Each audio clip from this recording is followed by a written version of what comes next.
And here's the results.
I also want to note something.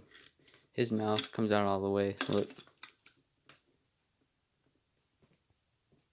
Yeah, I just barely pulled on it and it came all the way out.